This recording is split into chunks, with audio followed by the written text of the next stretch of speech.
আজকের রেসিপি পটল ঝাল। আমি কিভাবে বানাই সেটাই দেখাবো। নিরামিষের দিনে এই পদটি অবশ্যই বানাতে পারেন। নমস্কার বন্ধুরা, মাই সিম্পল লাইফস্টাইল ব্লগে স্বাগত জানাই। দেখে নিন আজকের এই সুন্দর রেসিপিটি, যা নিরামিষের দিনে গরম ভাতের সাথে ভীষণ ভালো লাগবে। আমি এখানে বেশ কয়েকটি পটল নিয়ে নিয়েছি, মাঝখান থেকে লম্বা করে কেটে নিয়েছি, কিছু কিছু অংশে খোসা ছাড়িয়েছি, কিছু কিছু অংশে খোসা রেখে দিয়েছি। এবার পটলের মধ্যে আমি দিয়ে দেবো 1 টেবিল চামচ হলুদ গুঁড়ো আর 1 টেবিল চামচ নুন দিয়ে ভালো মতো হলুদটা পটলের মধ্যে মাখিয়ে দেবো।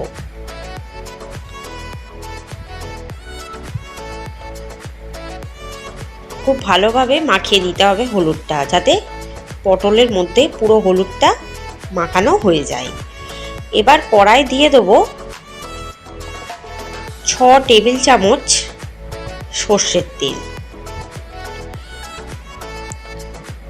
তেলটা ভালো মতো গরম করে নেব, লো টু মিডিয়ামে রেখে আঁচটিকে। দিয়ে দেবো 1/2 চামচ কালো জিরে ফোড়ন হিসাবে। ফোড়নটা পুরো একটু সুন্দর গন্ধ ছাড়লে তারপর কিন্তু পটলগুলো আমি একটু ভাজার জন্য কড়ার মধ্যে দিয়ে দেবো।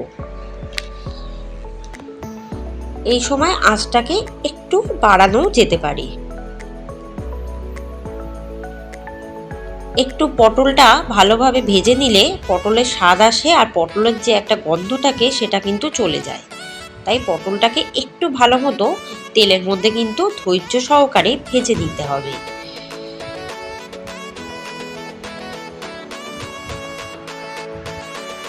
এবার আমি কিছু মশলা করে নেব। দিয়ে দেবো একটা মিক্সার জারে 3 টেবিল চামচ পোস্ত, 1 চামচ সাদা সর্ষে, 8টা কুল লঙ্কা। প্রথমে ড্রাইভাবে ব্লেন্ড করতে হবে। দিয়ে দেবো 3 টেবিল চামচ সর্ষের তেল। এটাকে কিন্তু খুব ড্রাইভাবে ব্লেন্ড করব প্রথমে, কোনো রকম জল ব্যবহার না করে।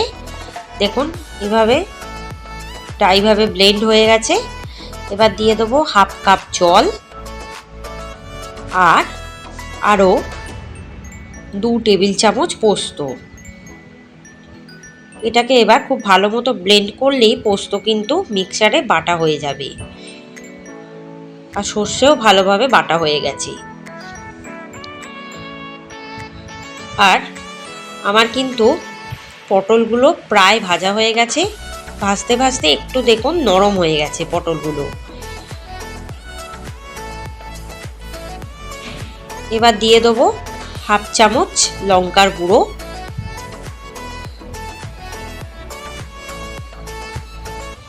দিয়ে আবারও ভালোভাবে নাড়তে থাকবো।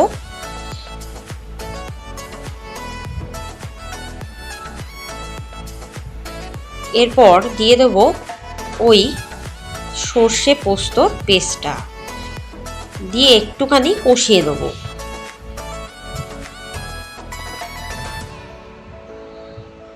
এটা কষানো হলে খেতেও কিন্তু খুব ভালো হবে।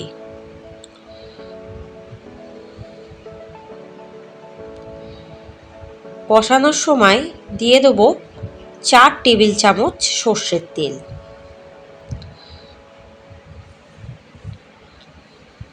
দিয়ে আবারও ভালোভাবে কষতে থাকবো।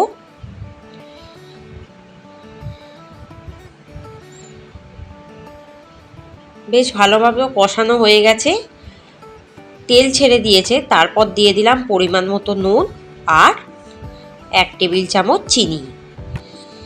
চিনি দিলাম একটু স্বাদের জন্য। দিয়ে আবারও একটু কষাতে থাকবো।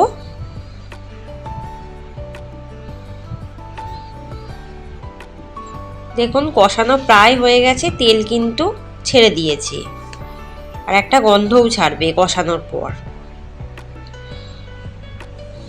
তাও আরও 5 মিনিট এটাকে কষাবো।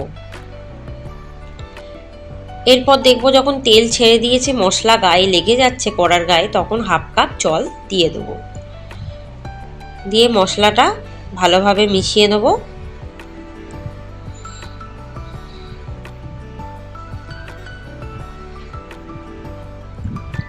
এবার পটলটা সিদ্ধ হওয়ার জন্য ওয়েট করব। ঝোলটা অলরেডি ফুটতে আরম্ভ করেছে। পটলগুলো প্রায় 70% বয়েল হয়ে গেছে। এবার গ্রেভিটাকে শুকানোর জন্য আমি আরও 5 থেকে 10 মিনিট হতে দেবো। পটলটা প্রায় সেদ্ধ হয়ে গেছে। নামানোর ঠিক 15 মিনিট আগে দিয়ে দেবো 4টে চিড়ে রাখা কুল লঙ্কা। দেখুন গ্রেভিটা প্রায় শুকিয়ে গেছে, বেশ মাখা মাখা হয়ে এসছে। এভাবে গরম গরম ভাতের সাথে ভীষণ ভালো লাগবে এই রেসিপিটি, বা এই দুর্গাপুজো স্পেশাল ষষ্ঠী বা অষ্টমীর দিন এটা কিন্তু অবশ্যই বানাতে পারেন।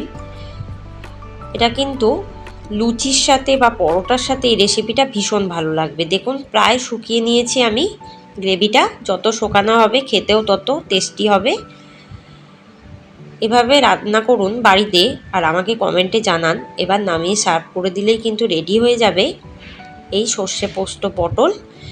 রেসিপিটি ভালো লাগলে চ্যানেলটিকে সাবস্ক্রাইব করবেন, কমেন্টে জানাতে ভুলবেন না কার কার পটল খেতে এভাবে ভালো লাগে সেটাও জানাবেন। ধন্যবাদ।